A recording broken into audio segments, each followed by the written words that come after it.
Hermano, vamos a continuar. Estamos pensando en lo que son las diferentes teorías de la inspiración. Hemos terminado con esta área y vamos ahora para ver diversos testimonios de la inspiración. Cuando Pedro le habla a Jesús, ¿qué crees que soy yo, Pedro? Le dice, tú eres el Hijo de Dios viviente. Y después, más adelante, cuando Jesús anuncia su muerte, le dice, quítate delante de mí, Satanás, porque no es tropiezo. Es parte de la inspiración. Ahí. Sí, todo es parte de la inspiración. Sí, es parte de la inspiración. Eso lo vamos a ver un poquito en Eclesiología. Muy bien, diferentes testimonios de la inspiración. Tenemos el primer testimonio, es el testimonio del apóstol Pablo. O sea, cuando hablamos de estos testimonios, estamos hablando de personas que dieron testimonio de que la Biblia es inspiración divina. Y uno de ellos, que es el que más conocemos, es el testimonio que tenemos del apóstol Pablo cuando escribió 2 Timoteo capítulo 3, versos 16 y 17. Toda la escritura es inspirada por Dios y útil para enseñar, para redarguir, para corregir, para instruir en justicia, a fin de que el hombre de Dios sea perfecto, enteramente preparado para toda buena obra. Este es el pasaje más claro que Pablo usa para darnos evidencias de que la escritura es inspirada por Dios. En segundo lugar, tenemos el testimonio del apóstol Pedro. Segunda de Pedro, capítulo 1, versículos 19 al 21. 1, 19 al 21. Tenemos también la palabra profética más segura, a la cual hace bien en estar atentos, como a una antorcha que alumbra en lugar oscuro, hasta que el día esclarezca y el lucero de la mañana salga en vuestros corazones. Entendiendo primero esto, que ninguna profecía de la Escritura es de interpretación privada, porque nunca la profecía fue traída por voluntad humana, sino que los santos hombres de Dios hablaron siendo inspirados por el Espíritu Santo. Y tenemos la misma idea en el capítulo 3, verso 2. Para que tengáis memoria de las palabras que antes han sido dichas por los santos profetas y del mandamiento del Señor y Salvador dado por vuestros apóstoles. Ahí otra vez vemos a Pedro dando testimonio de la inspiración de las Sagradas Escrituras. Luego tenemos también el testimonio de Santiago, capítulo 4 de Santiago y el versículo 5. Dice, ¿o pensáis que la Escritura dice en vano el Espíritu que Él ha hecho morar en nosotros nos anhela celosamente? Y luego también tenemos en cuarto lugar el testimonio del Señor mismo. En Juan capítulo 17 y el versículo 17. Dice el Señor allí, santifícalos en tu verdad, tu palabra es verdad. Esos son 4 testimonios muy claros que nosotros tenemos en la Biblia misma, de que la Biblia es inspiración divina. Vamos ahora a otra división del tema, es su singularidad. O sea, es aspectos en los cuales la Biblia no tiene comparación. Es absolutamente única. En todo lo que ella menciona es singular. Y hay muchos aspectos en los cuales la Biblia es absolutamente singular. No vamos a ver todos los aspectos, pero vamos a procurar enfocarnos un poco en 4 de ellos. La singularidad de la Biblia. La Biblia, en primer lugar, es singular. O sea, la prueba de fuego para todo escrito es poder predecir el futuro de manera exacta e inequívoca, y es de esa manera como lo hace la Biblia. O sea, al no haber otro libro que pueda hacerlo con tanta exactitud, con tanta perfección, con lujo de detalles y que no hay ningún fallo en ello, entonces se convierte en algo singular.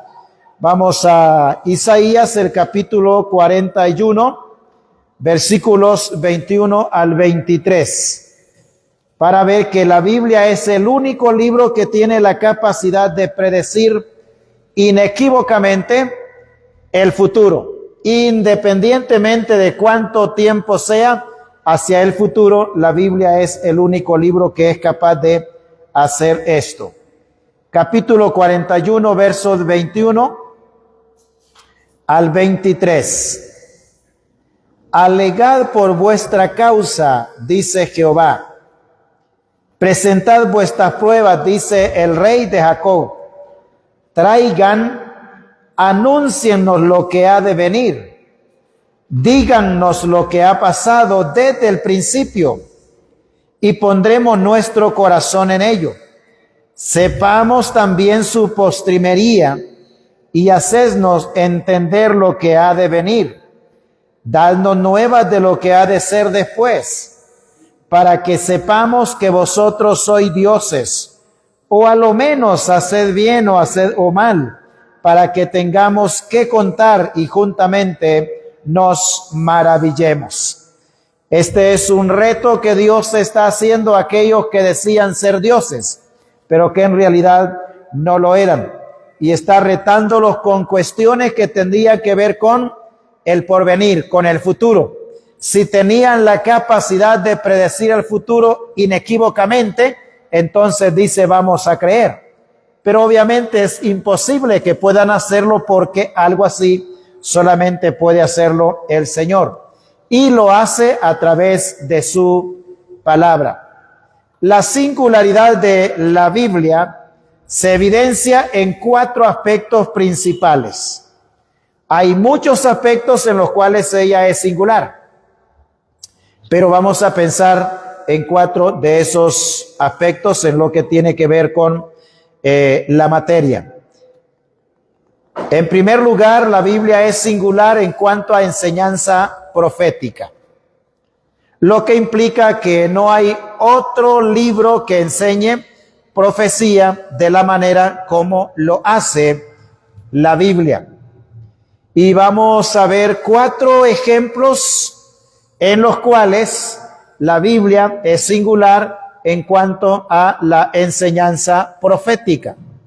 Vamos a ver las cosas que la Biblia enseña en relación a la descendencia de Abraham. Las cosas que mencionó de Abraham cuando Abraham no tenía hijos.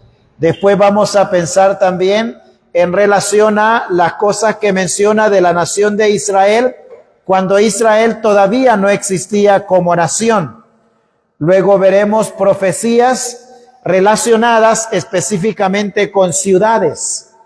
Y luego veremos también profecías relacionadas específicamente con personalidades. Entonces, esos 4 aspectos vamos a considerarlos en relación a la singularidad de la Biblia en cuanto a la enseñanza profética.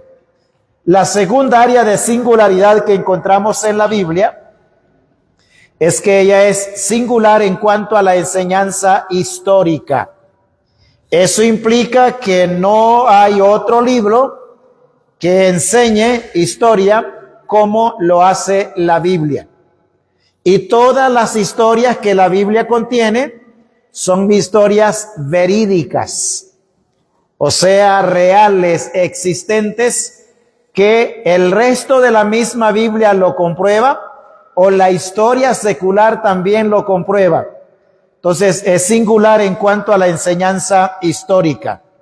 En tercer lugar, veremos que la Biblia es singular en cuanto a su traducción. Eso implica que ningún otro libro en todo lo que existe de escritura se ha traducido a tantos idiomas como la Biblia. El segundo libro, hablando en generalidades, el segundo libro, o el que está en segundo lugar en cuanto a traducción en todo lo escrito que hay en el mundo, es la historia del libro de El progreso del peregrino, escrito por Juan Bunyan. Pero aparte de ese, no hay más libros que tengan traducciones a tantos idiomas. No sé cuántos han leído el libro del progreso del peregrino. Por lo menos 2, 3 o 4. Es un libro, es una historia muy importante, ejemplificando ahí la vida del creyente. Obviamente no es inspiración divina, ¿verdad? Porque recuerde, solo la Biblia es inspiración divina. Y en cuanto a su traducción, hablando de la traducción de la Biblia, para ningún otro escrito se han hecho tantos esfuerzos económicos como para la Biblia. O sea, hay gran cantidad de inversión económica, de tiempo, de personajes y de idiomas que tienen que ver con la traducción de la Escritura. Y en cuarto lugar, es singular en cuanto a lo que es la enseñanza de personalidades. Eso implica de que hace mención de las personas, tanto de lo negativo como de lo positivo de ellos. Lo hace de manera absoluta y de manera fiel. No es como los libros de biografía secular, en donde de repente alguien decidió escribir la biografía de una persona, pero procura obviar por todos los medios lo negativo, lo incorrecto, la parte oscura, la parte negra de la vida de esa persona no se saca a relucir. Debido a eso es que tenemos después con los años la verdadera historia de fulano de tal. Eso significa que la historia anterior no era del todo verdad, porque se ocultó algo. Con la Biblia no sucede eso. Es, en cuanto a enseñanza de personalidades, es única, es singular. Son las 4 áreas de singularidad de la Biblia. Y vamos a comenzar con la primera, que es singular en cuanto a lo que es la enseñanza profética. Vamos al primer inciso. Dios mencionó 5 cosas en relación a la descendencia de Abraham. Por lo menos 5 cosas. Vamos a este pasaje allí, Génesis capítulo 15, versículos 13 al 16. 15, 13 al 16, 13 al 16 de Génesis. Puede, si quiere, enumerarlo o marcarlo en su Biblia para ver las cosas que Dios mencionó en relación a Abraham. Y Dios mencionó esto en relación a Abraham cuando Abraham todavía no tenía descendencia. Y humanamente era imposible que algo así surgiera. Vamos con la lectura. Dice así: entonces Jehová dijo a Abraham: ten por cierto que tu descendencia morará en tierra ajena. Esa es la primera cosa. La segunda, y será esclava allí. La tercera, y será oprimida 400 años. Verso 14. Mas también a la nación a la cual servirán, juzgaré yo. Y después de esto saldrán con gran riqueza. Y tú vendrás a tus padres en paz y serás sepultado en buena vejez. Y en la 4ª generación volverá acá, porque aún no ha llegado a su colmo la maldad del amorreo hasta aquí. Hay que recordar que cuando Dios habla a Abraham de esto que iba a suceder con su descendencia, que está en los versículos 13 y 14, básicamente en esos 2 versículos están esas 5 cosas. Hay que recordar que Abraham ni tenía hijos ni podía tenerlos, porque su esposa era estéril. Y la esterilidad era un problema de salud que no tenía solución humana. No había manera humana o médica a través de la cual la esterilidad se podía eliminar. Sucedía cuando Dios, en su abundante gracia y misericordia, decidía sustituir la infertilidad por fertilidad. O sea, la mujer entonces de ser estéril pasaba a ser fértil. Y era entonces cuando podía tener familia. Y es interesante que a través de la historia bíblica, los grandes personajes de la historia bíblica, en su mayoría, fueron hombres cuyas madres habían sido estériles. Y Dios les dio fertilidad y pudieron entonces de esa manera surgir ellos. Uno de ellos es Isaac, el otro de ellos es Jacob y Esaú, el otro de ellos es José, el otro de ellos es Sansón, el otro de ellos es Samuel el profeta, su madre Ana era estéril, y también tenemos en el Nuevo Testamento a Juan el Bautista, su madre también era estéril. O sea, grandes hombres de la historia, grandes héroes de la historia bíblica, proceden de un acto milagroso de Dios, sustituyendo esterilidad por fertilidad en estas mujeres que se convirtieron en madres. En el caso de Abraham, Dios le dijo a Abraham lo que iba a suceder con su descendencia cuando no hay posibilidad humana de que esto sucediera.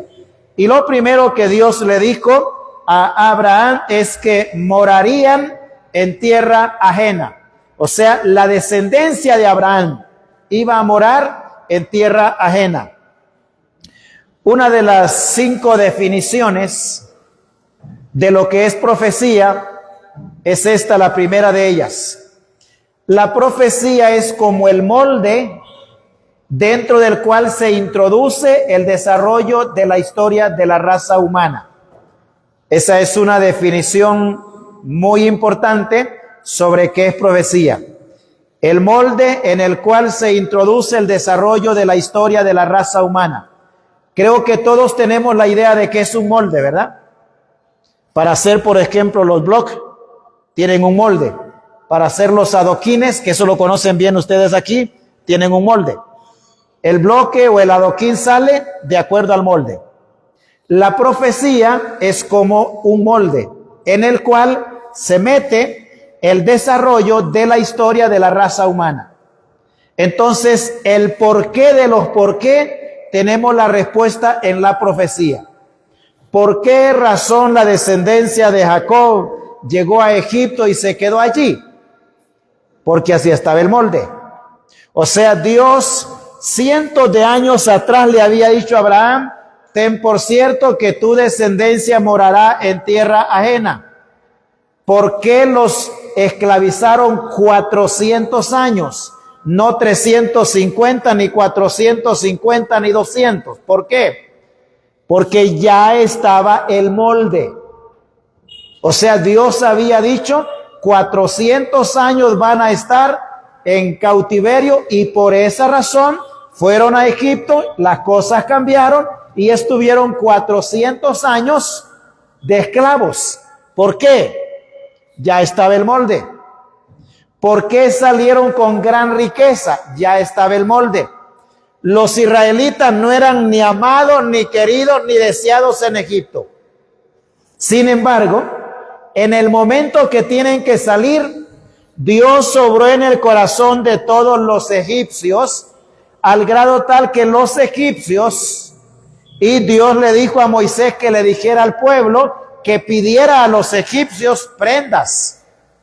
Y ellos pidieron prendas, pidieron lo mejor. Todos los egipcios que tenían contacto o relación con un judío o israelita, entonces le daban al israelita lo mejor que tenían: vestidos, oro, plata, todo lo precioso que tenían. De esa manera, Israel como nación despoja a los egipcios y salen con gran riqueza. ¿Por qué pasó eso? Ya estaba el molde, hermano. No olvide eso. En la vida del ser humano y aún de nosotros los creyentes, nada sucede por accidente. Hay un molde establecido por Dios dentro del cual se introduce el desarrollo de la historia de la raza humana. Y así lo ha sido en todos los aspectos de la vida del desarrollo de la humanidad. Entonces Dios les dijo que morarían en tierra ajena. Recuerde Génesis 15, verso 13. Su cumplimiento, Éxodo 1:1. O ahí comienza el cumplimiento a lo que Dios había dicho.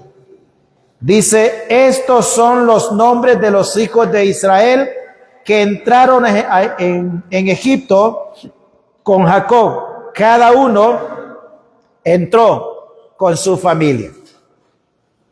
Entonces ahí ya vemos ya los nietos de Abraham y los bisnietos de Abraham con los tataranietos de Abraham entrando a Egipto. De esa manera. ¿Por qué? Ya estaba el molde. La segunda cosa que Dios le dijo a Abraham que sucedería con su descendencia, que serían esclavos allí. Y se cumple en los versículos 10 al 13 del mismo capítulo. 10 al 13. Ahora pues seamos sabios para con él, para que no se multiplique y acontezca que viniendo guerra, él también se una a nuestros enemigos y pelee contra nosotros y se vaya de la tierra. Entonces pusieron sobre ellos comisarios de tributos que los molestasen con sus cargas y edificaron para Faraón las ciudades de Almacenaque, Pitón y Ramesés. Pero cuanto más los oprimían, tanto más se multiplicaban y crecían, de manera que los egipcios temían a los hijos de Israel. Y los egipcios hicieron servir a los hijos de Israel con dureza. Ahí los tenemos entonces, cumplimiento de lo segundo que Dios había dicho años atrás. Varios siglos atrás, Dios había dicho que iba a pasar esto a la descendencia de Abraham. Recuerde que estamos pensando en el hecho de que la Biblia es singular en cuanto a la enseñanza profética. Eso significa, no hay otro libro que enseñe profecía como lo hace la Escritura. Dijo algo y se va a cumplir. Y cuando dijo el tiempo en el que se va a cumplir, exactamente en ese tiempo se cumple. Ni un día antes, ni un día después. Vamos con la tercera cosa que Dios le dijo a Abraham que pasaría con su descendencia. Número 3. Les dijo que serían oprimidos 400 años. Se cumple en Éxodo capítulo 1, verso 14. Y luego vamos a Hechos 7. Éxodo 1, 14. Y amargaron su vida con dura servidumbre en hacer barro y ladrillo, y en toda labor del campo y en todo servicio, al cual los obligaron con rigor. Y vamos ahora a Hechos capítulo 7 y el versículo 6.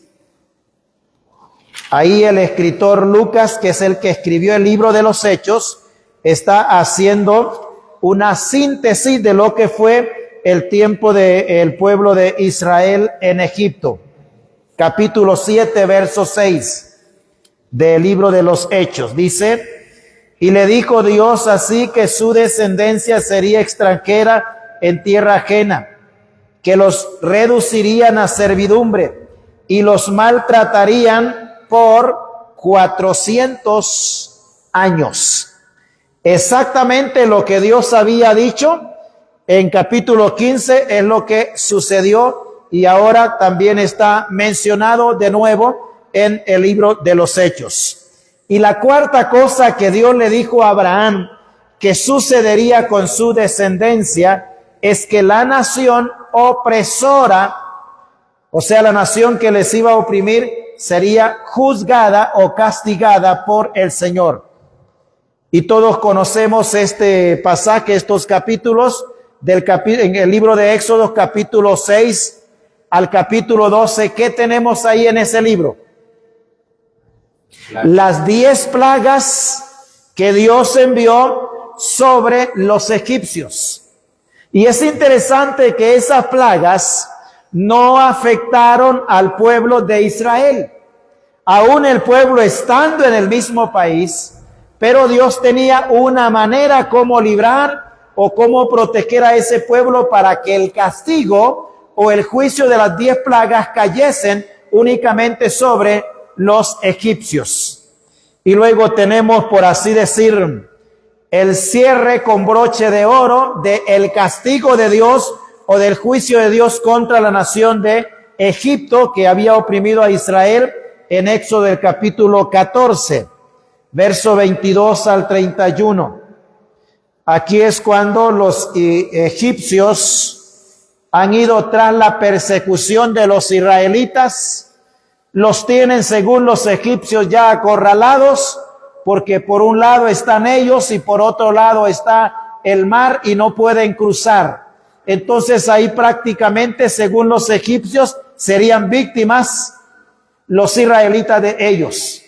Pero no es así, es cuando Dios sella con broche de oro o culmina con broche de oro su juicio contra la nación que había oprimido 400 años a la nación de Israel. Vamos con la lectura. Capítulo 14, versículo 22 en adelante. Entonces los hijos de Israel entraron por en medio del mar en seco, teniendo las aguas como muro a su derecha y a su izquierda. Y siguiéndolos los egipcios entraron tras ellos hasta la mitad del mar, toda la caballería de Faraón, sus carros y su gente de a caballo. Aconteció a la vigilia de la mañana que Jehová miró el campamento de los egipcios desde la columna de fuego y nube, y trastornó el campamento de los egipcios, y quitó las ruedas de sus carros y los trastornó gravemente. Entonces los egipcios dijeron: huyamos de delante de Israel, porque Jehová pelea por ellos contra los egipcios. Y Jehová dijo a Moisés: extiende tu mano sobre el mar, para que las aguas vuelvan sobre los egipcios, sobre sus carros y sobre su caballería. Entonces Moisés extendió su mano sobre el mar, y cuando amanecía el mar se volvió en toda su fuerza. Y los egipcios al huir se encontraron con el mar, y Jehová derribó a los egipcios en medio del mar. Y volvieron las aguas y cubrieron los carros y la caballería, y todo el ejército de Faraón que había entrado tras ellos en el mar no quedó de ellos ni uno. Y los hijos de Israel fueron por en medio del mar en seco, teniendo las aguas por muro a su derecha y a su izquierda. Así salvó Jehová aquel día a Israel de mano de los egipcios, e Israel vio a los egipcios muertos a la orilla del mar. Y vio Israel aquel gran hecho que Jehová ejecutó contra los egipcios. Y el pueblo temió a Jehová, y creyeron a Jehová y a Moisés su siervo. Este hecho es un hecho sobrenatural. La manera como Dios cumple en su totalidad lo que había profetizado cientos de años atrás. A la nación a la cual servirán, juzgaré yo. Les manda primero las 10 plagas y después termina hundiendo, eliminando completamente todo el ejército y la caballería de Faraón allí en el mar. Obviamente no tenía los buques que tienen hoy los países, los misiles que tienen hoy los países, pero si los hubiesen tenido, para Dios no es problema, absolutamente ningún problema arruinar ese tipo de cosas, para nada. Él es todopoderoso.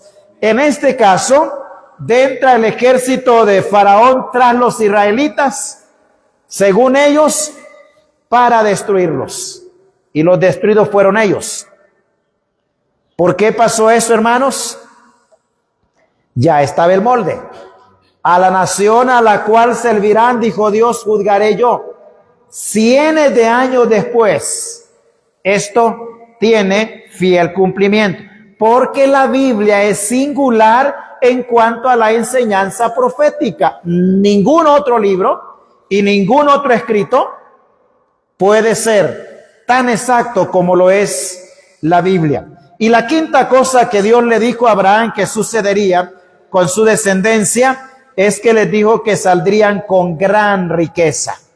O sea, la descendencia de Abraham, los israelitas, al momento de abandonar el país, después de 400 años de esclavitud, Dios iba a recompensarles a ellos, despojando a los egipcios para darle a los israelitas aquello a lo cual tenían derecho por los años de servidumbre que habían dado al país de Egipto. Vamos al capítulo 12 de Éxodo, verso 34 al 36.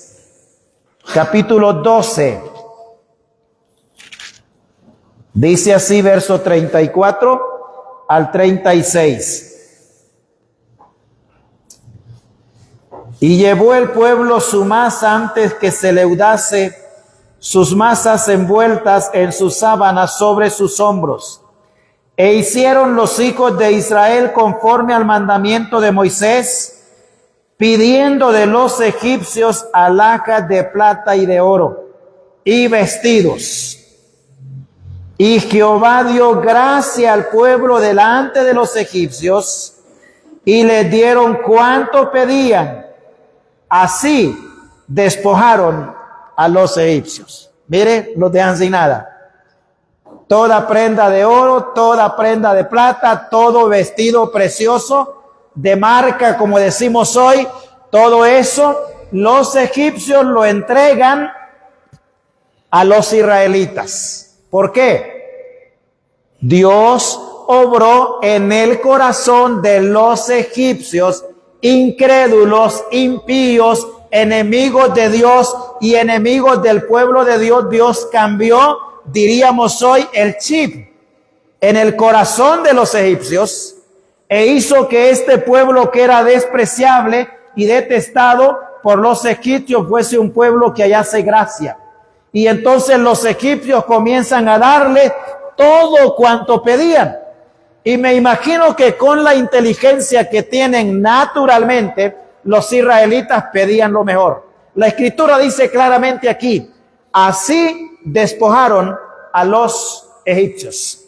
Es por esa razón, hermanos, que a pesar de 400 años de servidumbre, o sea, servidumbre era trabajar más de la cuenta sin nada de pago.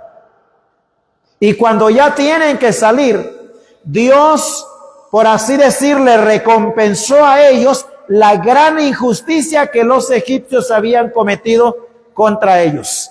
Ahí vemos entonces, cientos de años antes, Dios ha dicho esto y esto y esto y esto va a pasar a la descendencia de Abraham y se cumplió al pie de la letra. Porque, hermanos, la Biblia es singular en cuanto a la enseñanza profética.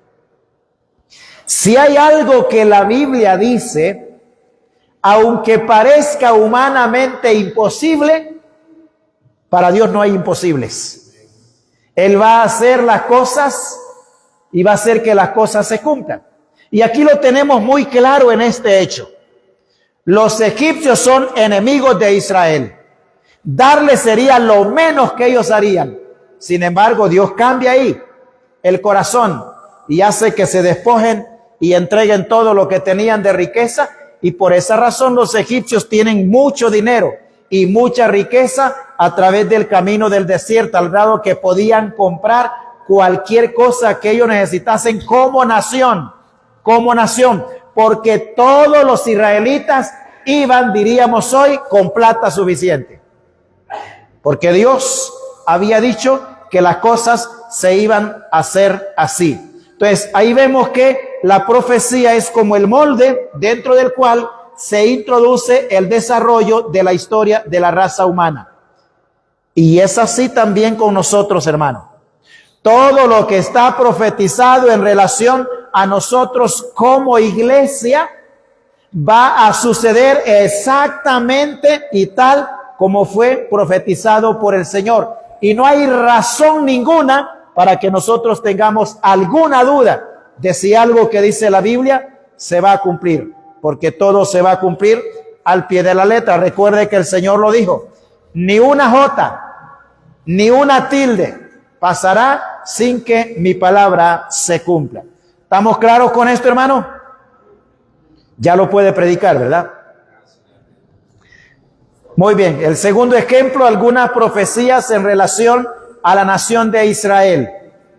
Recuerde que lo primero que hemos visto era en relación a la descendencia de Abraham.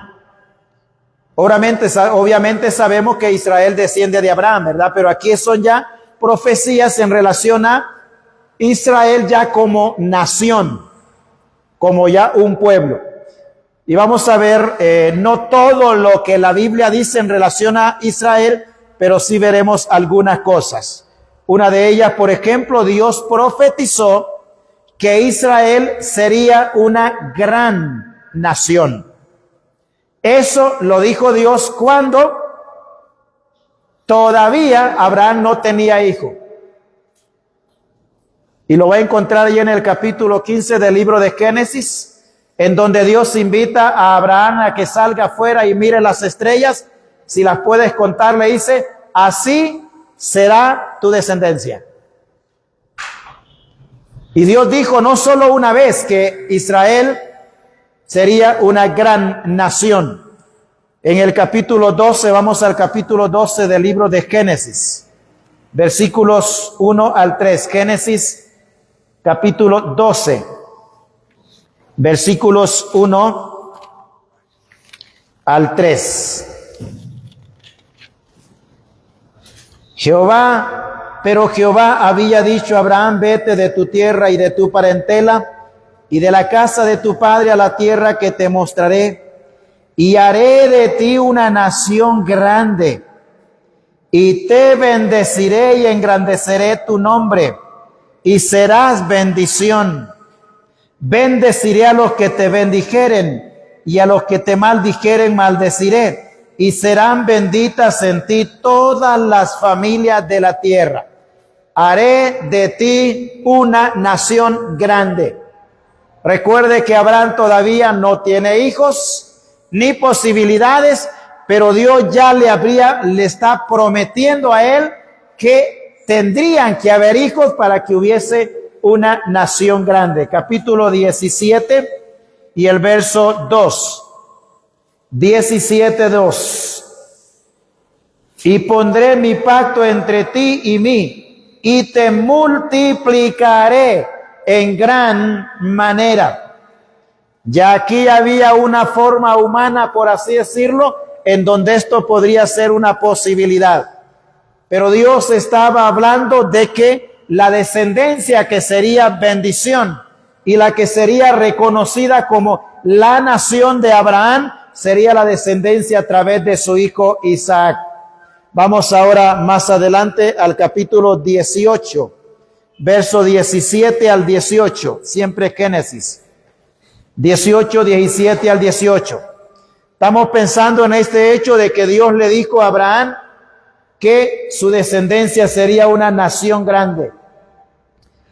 Y Jehová dijo: encubriré yo a Abraham lo que voy a hacer, habiendo de ser Abraham una nación grande y fuerte, y habiendo de ser benditas en él todas las naciones de la tierra. Note bien, llegará a ser, dice, una nación grande y fuerte. Cuando Dios le dice esto a Abraham, Abraham todavía no tiene una descendencia inmensa. Todavía no está.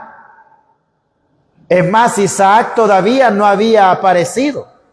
Sin embargo, Dios dijo: encubriré yo a Abraham lo que voy a hacer, habiendo de ser Abraham una nación grande y fuerte. Recuerde que en el contexto ahí Dios está hablando de el hecho de que va a destruir Sodoma y Gomorra, donde estaba Lot.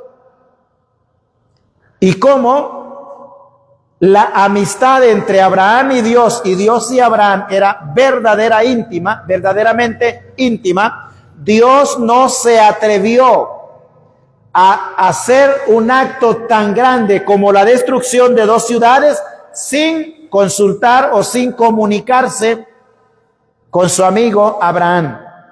Recuerde que la Biblia habla por lo menos en tres o 4 ocasiones de que Abraham era amigo de Dios.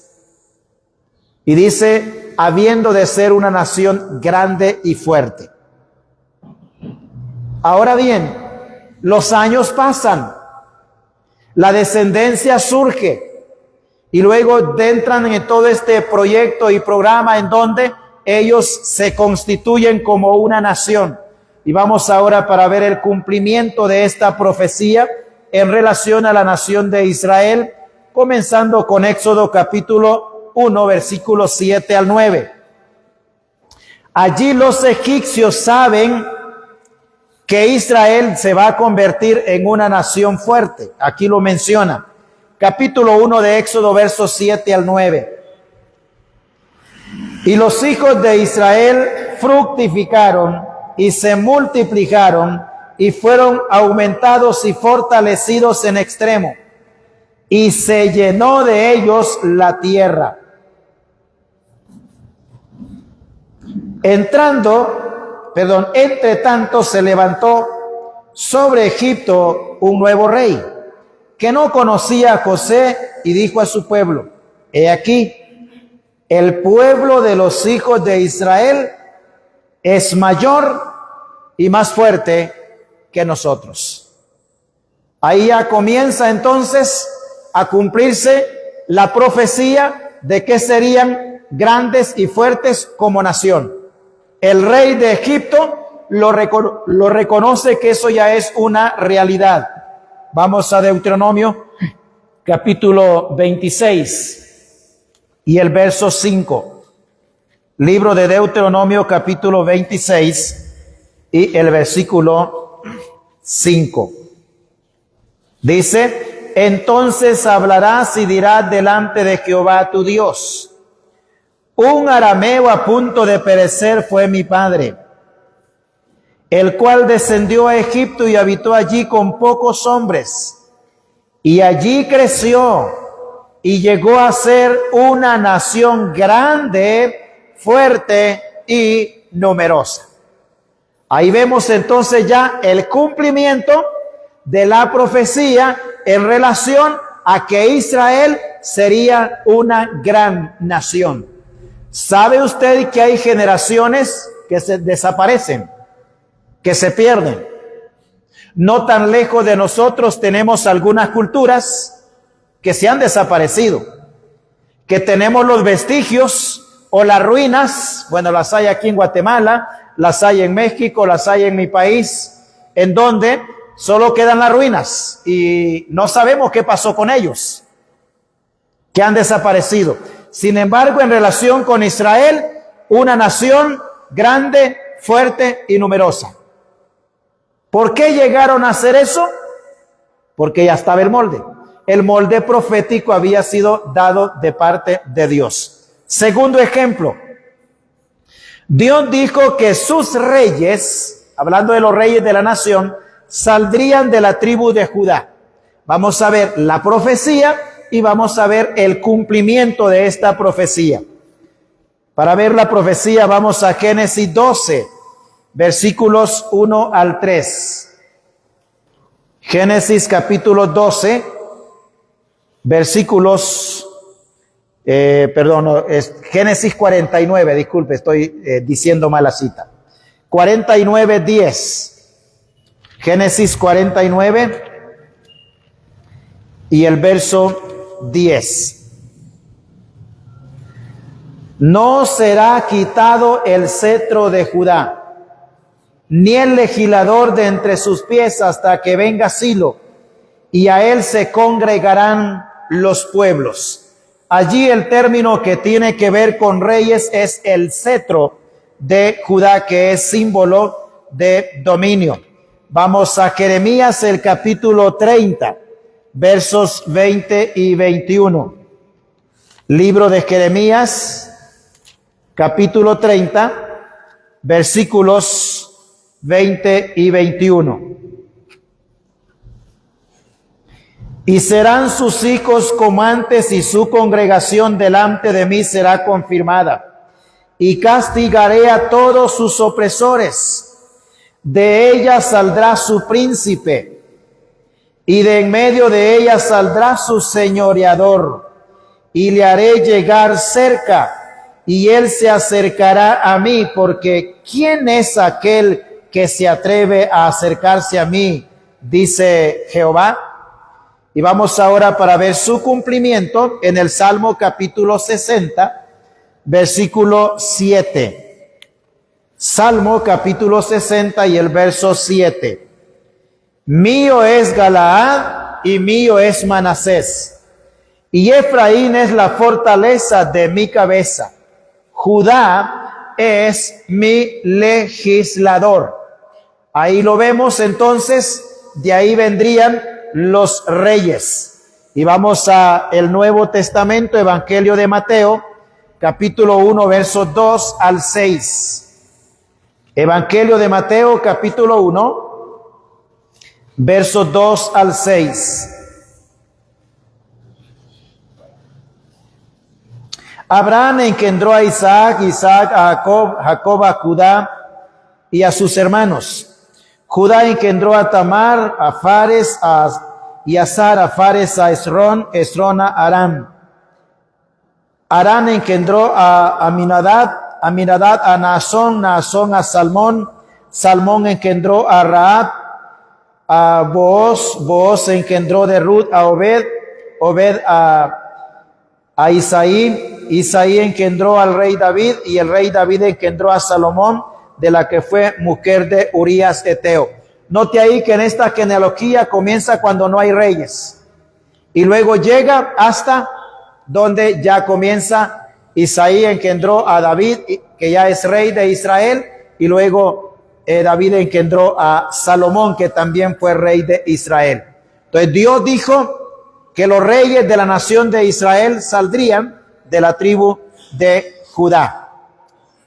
Un tercer ejemplo, bueno, hay varios ejemplos que vamos a ver.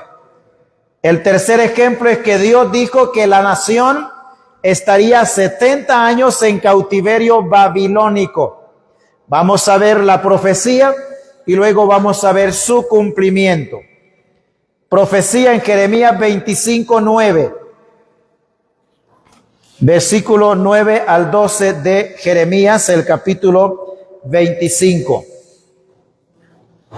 Dice así: He aquí enviaré y tomaré a todas las tribus del norte, dice Jehová, y a Nabucodonosor, rey de Babilonia, mi siervo, y los traeré contra esta tierra y contra sus moradores, y contra todas estas naciones en derredor, y los destruiré y los pondré por escarnio y por burla y en desolación perpetua.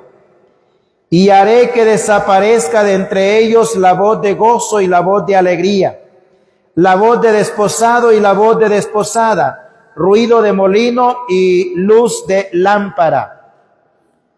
Toda esta tierra será puesta en ruinas y en espanto, y servirán estas naciones al rey de Babilonia 70 años. Y cuando sean cumplidos los 70 años, castigaré al rey de Babilonia y a aquella nación por su maldad, ha dicho Jehová, y a la tierra de los caldeos, y la convertiré en desiertos para siempre. Eso es lo profetizado por Dios a través del profeta Jeremías. 70 años servirían al rey de Babilonia. Cumplimiento. Vamos al segundo libro de Crónicas, capítulo 36, verso 21. Segundo libro de Crónicas, capítulo 36 y el versículo 21. Dice así: para que se cumpliese la palabra de Jehová por boca de Jeremías, hasta que la tierra hubo gozado de reposo, porque todo el tiempo de su asolamiento reposó hasta que los 70 años fueron cumplidos. Quiero que note, hermano, allí que aquí primero profetiza Jeremías, y cuando los 70 años se han cumplido, otra vez se hace referencia al mismo que había profetizado. O sea, hay una exactitud perfecta. El mismo que profetiza, aunque cuando se cumple ya no está vivo, el que escribe su cumplimiento dice, esto es lo que dijo el profeta tal. Y es exactamente como este profeta lo ha dicho, que se cumple aun y cuando el profeta ya se ha muerto. Porque, hermanos, es palabra de Dios. Se cumple al pie de la letra. Por esa razón, ni una jota ni una tilde puede pasar sin que se cumpla lo que Dios ha dicho en su palabra. Es singular, sin comparación, absolutamente única en todo lo que ella enseña. Cuarto ejemplo. Dios dijo que después de los 70 años regresarían a su tierra. Vamos a ver Jeremías 29, 10. 29, 10 de Jeremías. Dice así: porque así dijo Jehová, cuando en Babilonia se cumplan los 70 años, yo os visitaré y despertaré sobre vosotros mi buena palabra para haceros volver a este lugar. Ahí es Jeremías prometiendo que al final de los 70 años iba a haber buena palabra de Dios, buena noticia de que ya era el tiempo de que regresaran a su tierra. Vamos a su cumplimiento. Daniel capítulo 9, versículos 1 y 2. Libro del profeta Daniel, el capítulo 9, versos 1 y 2. Recuerde que Daniel y sus 3 amigos o compañeros eran jovencitos, quizá 15, quizá 17 o 14 años por ahí, pero eran jovencitos cuando ellos fueron llevados de Israel, de su territorio, de su nación, a Babilonia.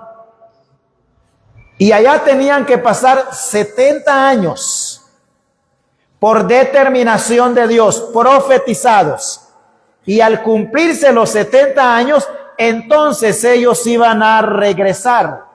Para este entonces, lo que menciona Daniel aquí en el capítulo 9, Daniel tenía que tener alrededor de unos 85 años de edad aproximadamente, porque eran 70 años de cautiverio, más la edad que Daniel tenía cuando fue deportado, tiene que andar ahí por unos 85 años si tenía 15 cuando él fue deportado.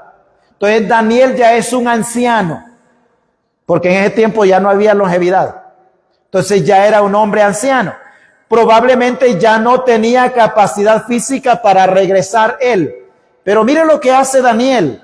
Daniel no olvidó la palabra de Dios. Capítulo 9, versículos 1 y 2.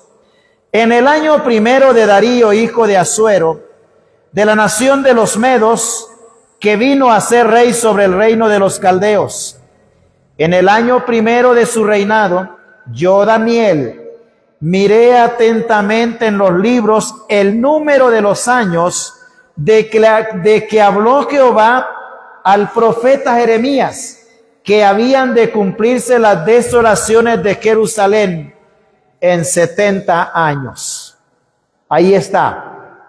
Daniel hace la cuenta, ya se han cumplido los 70 años desde que él salió de allá, de su país, y ahora él hace la cuenta y dice, ya es el tiempo.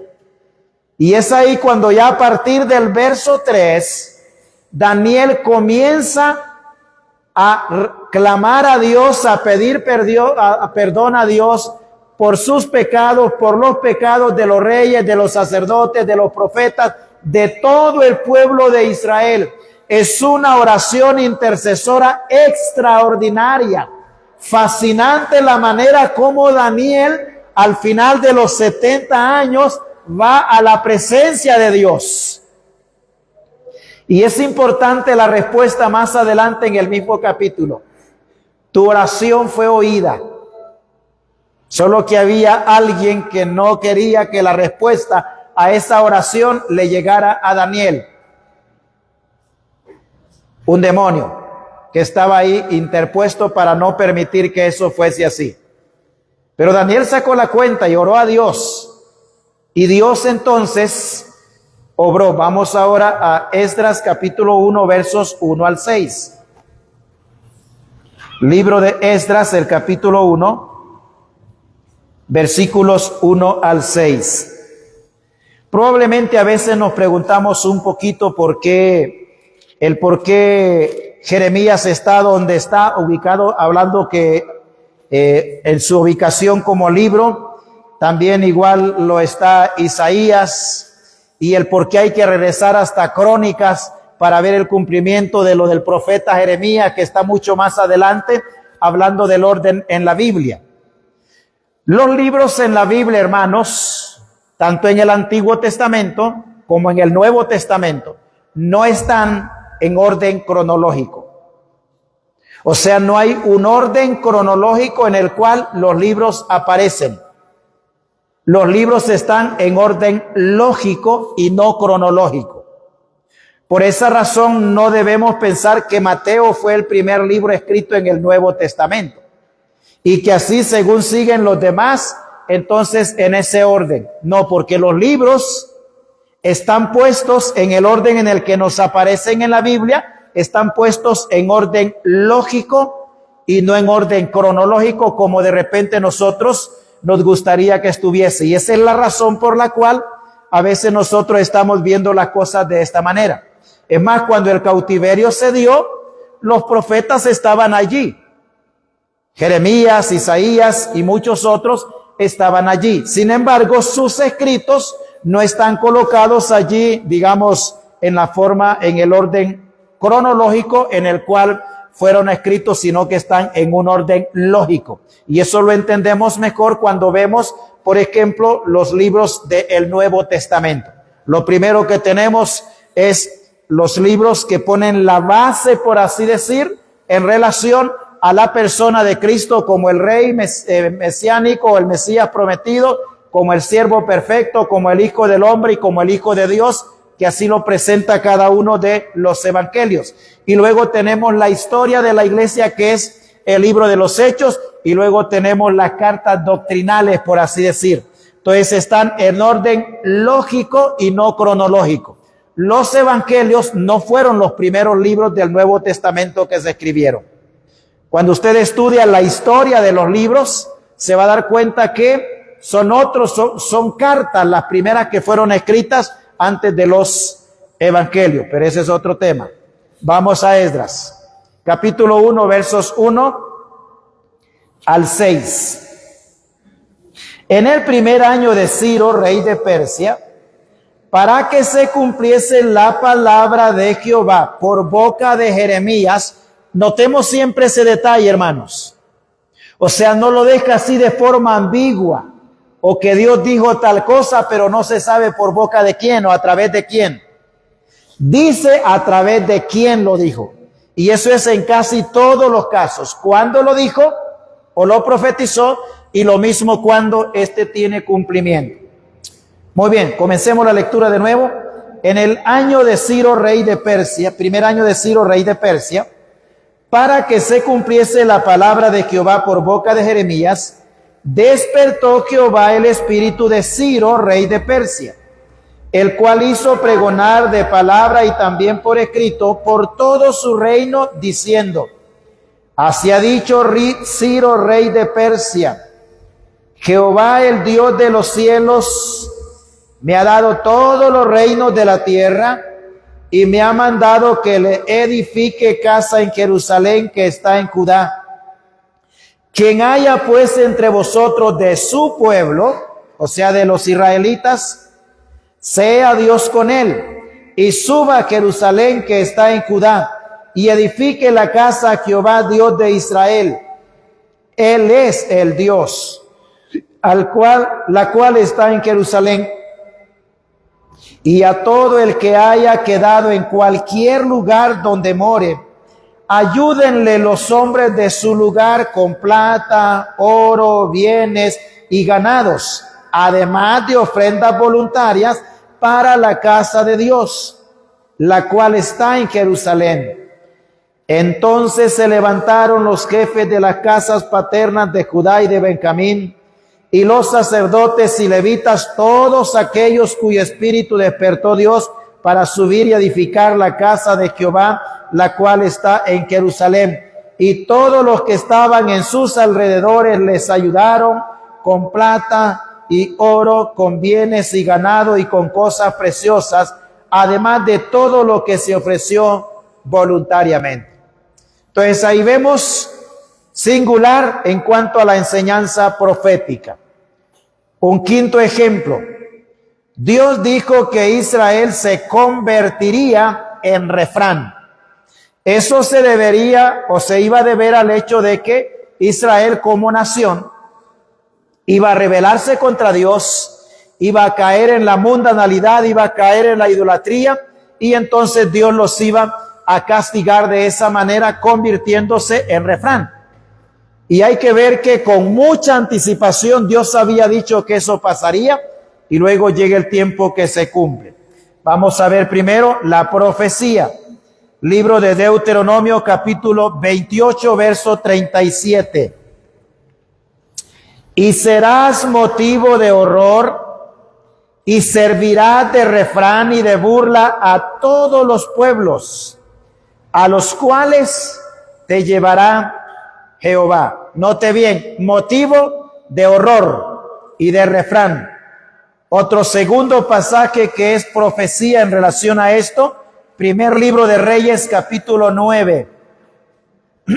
Primer libro de Reyes, capítulo 9, versos 7 al 9.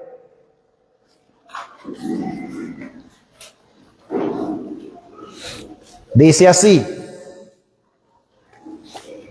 yo cortaré a Israel de sobre la faz de la tierra que les he entregado. Y esta casa que he edificado a mi nombre, yo la echaré de delante de mí. E Israel será por proverbio y refrán a todos los pueblos. Y esta casa que estaba en estima, cualquiera que pase por ella se asombrará y se burlará y dirá: ¿por qué ha hecho así Jehová a esta tierra y a esta casa? Y dirán: por cuanto dejaron a Jehová su Dios, que había sacado a sus padres de la tierra de Egipto, y echaron mano a dioses ajenos y los adoraron y los sirvieron. Por eso ha traído Jehová sobre ellos todo este mal.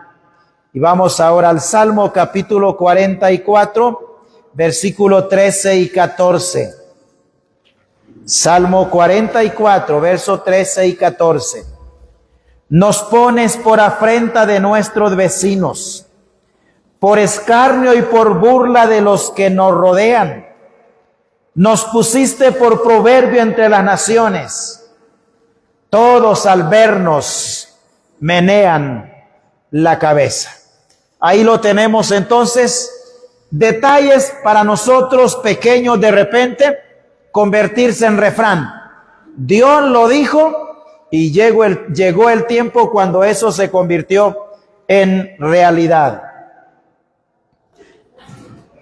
Vamos ahora para ver profecías relacionadas con ciudades específicas.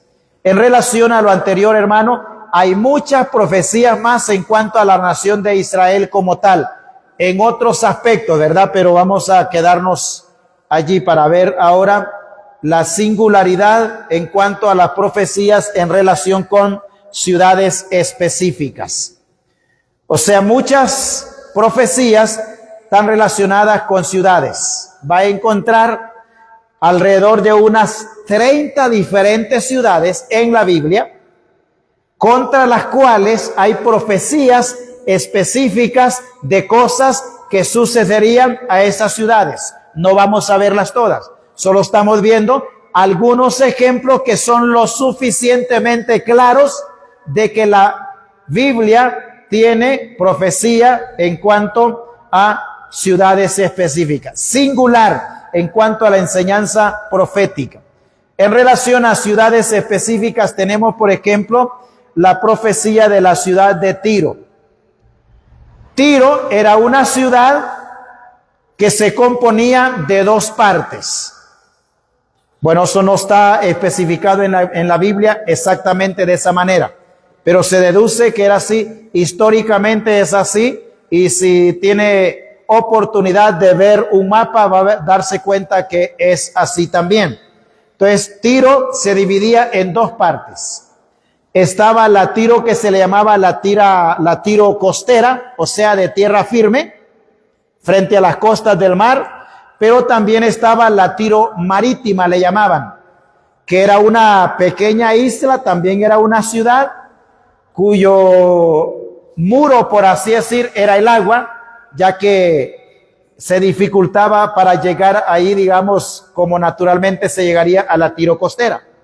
Entonces, a esa Tiro, tanto la parte costera como la parte marítima, es de la cual Dios a través del profeta Ezequiel se encargó, por así decir, de profetizar sobre lo que pasaría.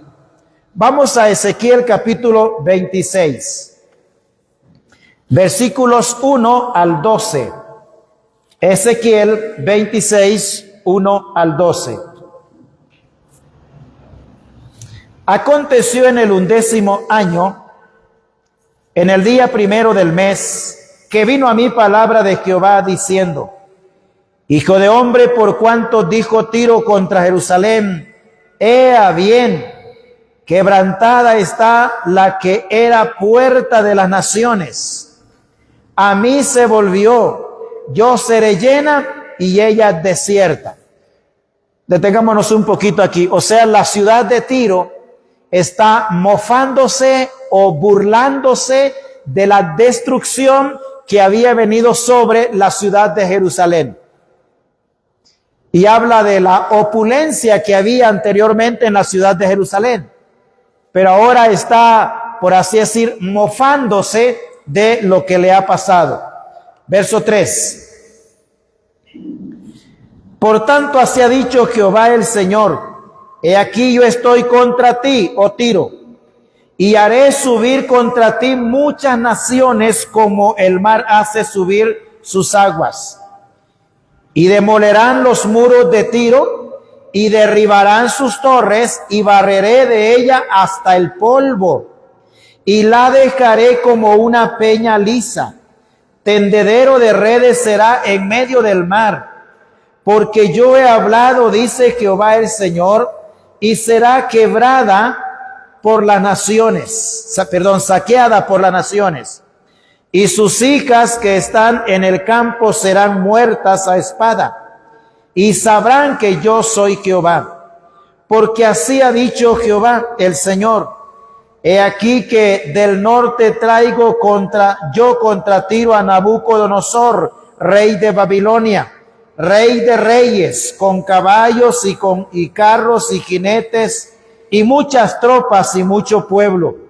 Matará a espada a tus hijas que están en el campo, y pondrá contra ti torres de sitio, y levantará contra ti baluartes y escudo afirmará sobre ti, contra ti, y pondrá contra ti arietes contra tus muros, y tus torres destruirá con hachas. Por la multitud de sus caballos te cubrirá el polvo de ellos, con el estruendo de su caballería y de las ruedas, y de los carros temblarán tus muros, cuando entre por tus puertas como portillo de ciudad destruida.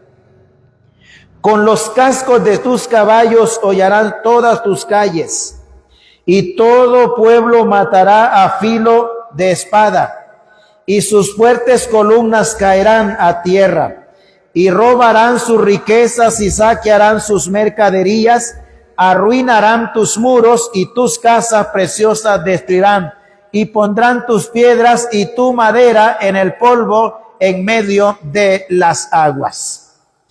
Ahí hay varias cosas que se dicen en contra de la ciudad de Tiro que iban a suceder. En primer lugar, Dios dijo que varias naciones participarían en la destrucción de la ciudad de Tiro. Esa es la primera cosa que Dios dijo que pasaría. Hay que recordar que la destrucción de la ciudad de Tiro era juicio de parte de Dios por haberse mofado y burlado o reído de la destrucción que había sufrido la ciudad de Jerusalén. Y por esa razón, Dios entonces la enjuicia. Dice capítulo 26, verso 3. Por tanto, así ha dicho Jehová el Señor, he aquí, yo estoy contra ti, oh Tiro, y haré subir contra ti, note bien, muchas naciones, como el mar hace subir sus olas. Entonces, esa es la primera cosa que se ha dicho. La segunda cosa que se ha dicho es que la ciudad sería arrasada como la superficie de una piedra lisa. Ve el verso 4. Y demolerán los muros de Tiro y derribarán sus torres y barreré de ella hasta su polvo y la dejaré como peña lisa. O sea, hermano, no quedaría absolutamente nada ni rastros de la ciudad de Tiro. Es palabra de Dios y se tiene que cumplir. Y de hecho se cumplió. Mire el verso 14 del mismo capítulo. Y te pondré como peña lisa, tendedero de redes serás, y nunca más serás edificada, porque yo Jehová he hablado, dice el Señor. Y luego la tercera cosa que Dios dijo en relación a la ciudad de Tiro, que la ciudad se convertiría en lugar de tender redes, o sea, tendedero de redes. Ahí donde estuvo la ciudad de Tiro, ahí los pescadores iban a tender sus redes. Verso 5. Tendedero de redes serás en medio del mar, porque yo he hablado, dice Jehová el Señor, y será saqueada por las naciones. Note bien, tendedero de redes en medio del mar. Como le expliqué al principio, la Tiro se dividía en dos. Para que quede como peña lisa y para que quede como tendedero de redes es porque ahí estaba la Tiro marítima, como le dije, y en el otro lado estaba la Tiro costera. Las dos, que eran una sola, por así decirlo, pero una en dos, las dos fueron destruidas. Y luego tenemos la cuarta cosa que Dios dijo de la ciudad de Tiro, que sus piedras y sus maderos serían tirados al mar. Vamos al versículo 12 del capítulo 26. Y robarán tus riquezas y saquearán tus mercaderías, arruinarán tus muros y tus casas preciosas destruirán, y pondrán tus piedras y tu madera y el polvo en medio de las aguas. ¿Qué es lo que sucedió entonces? Todo esto se cumplió 4 años más tarde de que el profeta Ezequiel hubiese profetizado. Entonces empezó su cumplimiento. Nabucodonosor, que ahí se habla también en el mismo capítulo, sitió la ciudad de Tiro por 13 años y la invadió. Pero eso fue la ciudad o la Tiro costera, que estaba en tierra firme. Después terminó de hacer el trabajo Alejandro Magno, quien lanzó al mar todos los desechos de la Tiro que estaba en tierra firme o la Tiro costera, y tiró todos los desechos al mar para crear un dique para llegar así y conquistar la Tiro marítima, o sea que estaba en medio del mar. Y así se cumplió lo que Dios había prometido o profetizado, las 4 cosas en relación a la ciudad de Tiro. Y dijo, y nunca más se ha edificado. Hay unas pocas casas en la ciudad, en Tiro, pero no ha tenido la magnitud ni es exactamente el mismo lugar en donde estaba esta Tiro, de la cual aquí profetizó Dios a través del profeta Ezequiel. Muy bien. ¿Está claro, hermano? Vamos con otro ejemplo más, viendo que la Biblia es singular en cuanto a la enseñanza profética, enseñando en relación a ciudades específicas. Y vamos ahora con otro ejemplo. En su manual solo aparece el inciso C. Profecías relacionadas con ciudades específicas. Tenemos la ciudad de Jericó. Josué profetizó por lo menos 3 cosas en la ciudad de Jericó, o de la ciudad de Jericó. Recuerde que estamos hablando de la Jericó que fue derribada, ¿recuerda cómo? 7 días, bueno, más de 7, el último día, fueron 7 vueltas que dio el pueblo de Israel alrededor de esta ciudad, y al final de la 7ª vuelta, la ciudad fue destruida. Y era Josué el que estaba, por así decir, allí al frente.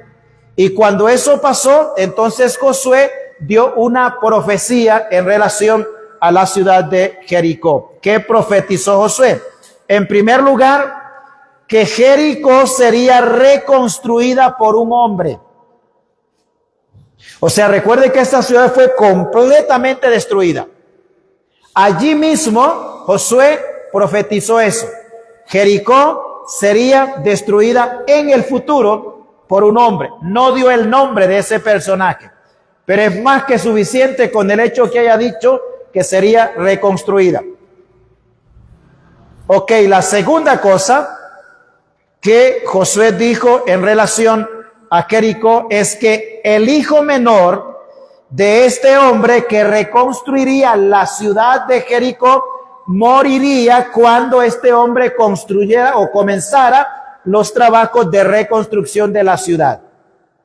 Esa es la segunda cosa que Josué profetiza en relación a la ciudad de Tiro. Y la tercera cosa que profetizó es que el hijo menor del constructor de la ciudad moriría cuando la ciudad o la construcción de la ciudad terminara.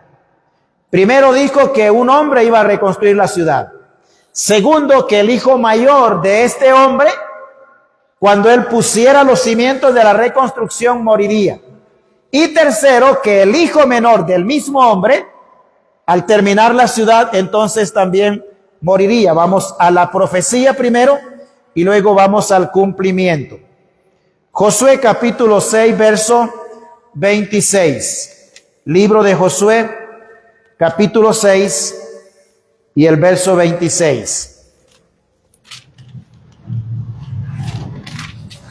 Dice así: en aquel tiempo hizo Josué un juramento diciendo: maldito delante de Jehová el hombre que se levantare y reedificare esta ciudad de Jericó.